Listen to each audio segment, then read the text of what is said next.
I got a comment, my favourite in a long time. The more I watch your newer short videos, the more they all support your LHFE 2.3 video, where Victor Hugo talks about how the people of his time were destroying the old buildings. They had the technology to build imitations, which you are demonstrating now in your short videos. Spot on, thank you.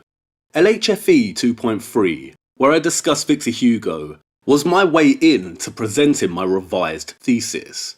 And I planned to ease things as I went, slowly debunking my previous claims and refining my arguments. But it just was not feasible in terms of writing. My form was suffering too much, so I crashed it down.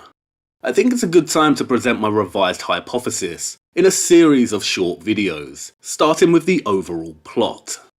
This hypothesis relies on the viewer understanding that structures between the medieval era to the present day were very possible for those in the history books to build. By accepting this, it opens up a whole new avenue of investigation in terms of historical erasure and fabrication. A quick caveat. I do acknowledge that there are impossible structures by what the narrative tells us. This is primarily the megalithic stuff, the pyramids, Baalbek, etc. I will reference these when appropriate, but they are slightly outside the scope of my current research. My focus is on the end of the Middle Ages, where I think a great population reset occurred, and what I call the Great Transition, or Age of Transition, the period from 1400 to the 20th century. So let's start with the broader, more general plot. It most likely will not make immediate sense, but I will be following up with further short videos that explore aspects of it in more detail, so do not take it as truth. My objective is to try and turn the hypothesis into a theory, with a lot of supporting evidence in LLG and these short videos. If I need to make future adjustments and refinements to the thesis, then I will. The Middle Ages came to a tumultuous end, with deliberately planned famine, plague, revolt and war. The world fell into temporary darkness at the hands of one of the most fatal depopulation events in history. It is estimated that the Black Death alone killed over half of the European and North African population, and over a third of the Middle East. It may have been more. Much of the social, economic and technological progression achieved in the Middle Ages suffered tremendously and came to a halt. In other words, there was a great population reset. The word reset means to return to a former condition. But in that darkness, a light began to stir and shine brighter and brighter.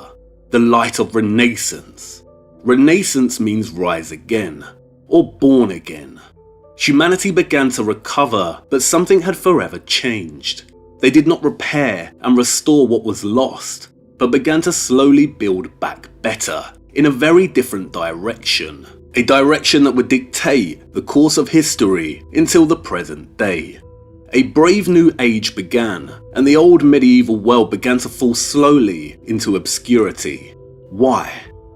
Because during the traumatic upheaval at the end of the Middle Ages, an entity, a shadow syndicate, or synarchy if you will, rose again, seized power, and began implementing a plan that is still in action today.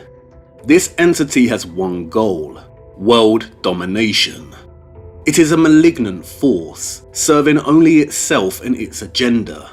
It is the empire above all empires, Shadow Rome.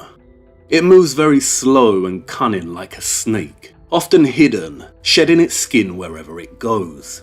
The characters that make up the anatomy of this entity, this creature, are not easily identified, but it does have a very distinctive modus operandi.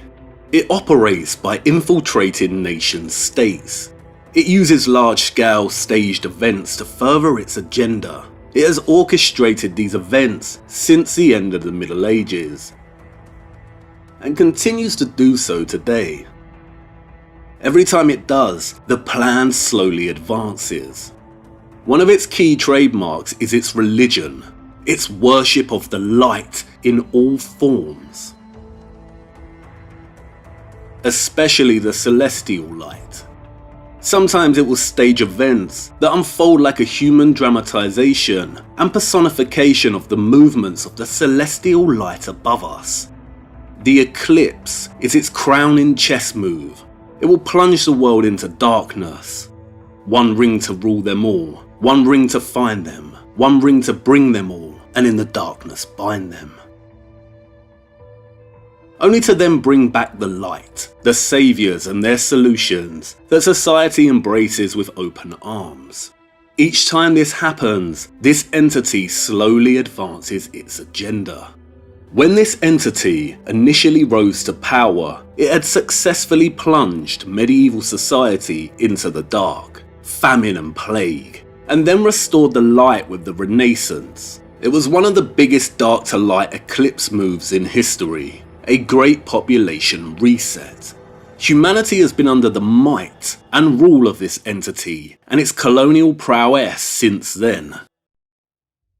The Renaissance marked the beginning of the Age of Transition, where the world shifted into modernity. For the first 400 years of this entity's reign, its primary goal was the implementation of globalization and in turn globalism, by connecting the world through trade, technology, religion, science and so on.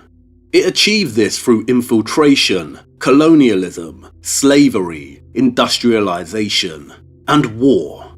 Not everyone accepts change. Competitors for power arise. This entity had to protect itself and conquer with military and imperial force. It had to divide and conquer. It devised new methods of defense and attack. What is a star? Celestial light. Who worships the light? Your masters. Libertas, the sole invictus. Its other central primary objective was to erase and replace the history of the old medieval world. And one of the key ways it achieved this was by using architecture as a weapon of historical erasure. During the Renaissance, this entity devised a new style of architecture, named the New Classical. It did this by extracting stylistic elements of European Romanesque, Gothic, Middle Eastern and Moorish architecture and fusing them together. It has concealed this, and I plan to show you how. This entity then used this new classical style and pseudo stonemasonry construction techniques to begin replacing the old medieval world, and in many instances fabricating history.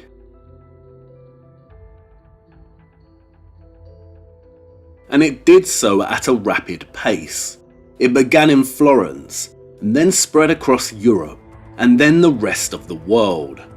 If architecture ever held an alternative or esoteric function, it was lost and suppressed here during the Renaissance. If America has a greater hidden history, it was lost here. If Britain has a greater hidden history, it was lost here. This entity deliberately delayed the Industrial Revolution by 300 to 400 years, perhaps out of a fear of losing its position of power, perhaps to first let the population recover from the Black Death.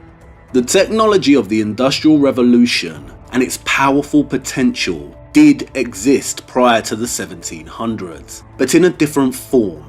When it was ready, this entity unleashed the industrial technology of steam power and used it to further strengthen its grip over the world through globalization and overt colonialism. It also uses technology to finalize its editing and erasure of medieval history. It continued to use the new classical style as a weapon of erasure, demolishing old sites and replacing them in this style.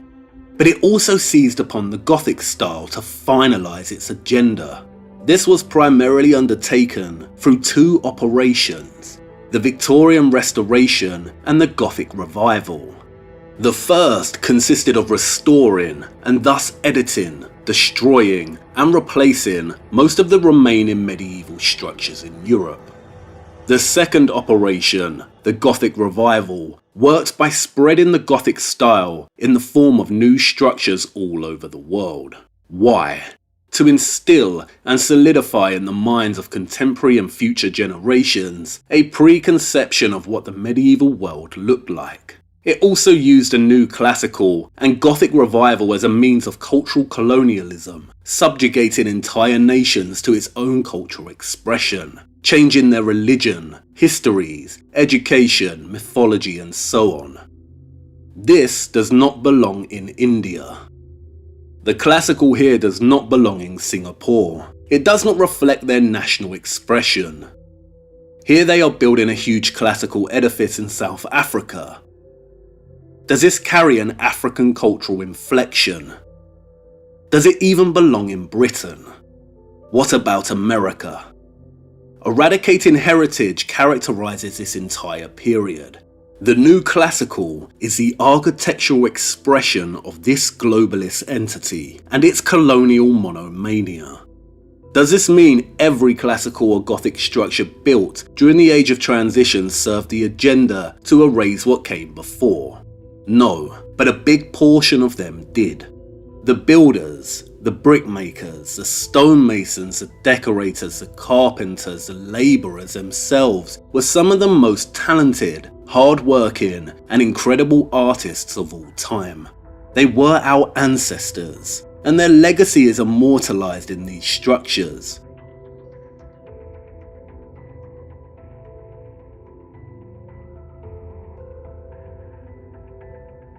Men, women, and children. Without a very sly and sinister form of child slavery, there would have been no industrial revolution. Empires are built on the backs of slaves.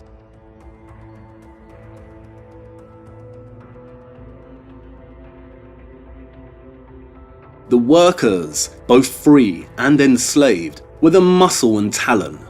The Brunelleschis, the Palladios, the Wrens, the Gilbert Scotts. These were the visionary directors, the governing hands that ensured structures were executed to certain specifications, ensuring that when they replaced or restored whatever was left of the old medieval world, that nothing remained that could betray their master's liberal rewriting of its history. This goal was achieved at the end of the 19th century, with developments in artificial and mass-produced templated stone. I think this is why we do not build like this today. We can do it, and sometimes an incredible cathedral or mosque will go up. But traditional architecture served its function, replacing what came before, or as Victor Hugo said, as he lamented the way the new classical had replaced his old medieval Paris. We wish to erase it all fully from our history. In April of 2019, Notre Dame Cathedral caught fire and burned for hours. It marked the 666th year since the Black Death ended, a fitting anniversary. It also marked the beginning of the next phase of this entity's plan. We are living through that right now. It looks like a fourth industrial revolution is coming. That's the plot. So there is continuity with this episode, but it's not compatible with the Tartaria impossible structures hypothesis. My current research is focused on locating moments of significant change and potential historical erasure in the Age of Transition, which I will present on and try to evidence in these two playlists. In the next video, I'm going to demonstrate, with specific examples, some different ways of exploring architecture, historical crisis events, and historical fabrication in light of this hypothesis. Keep well and have a good day.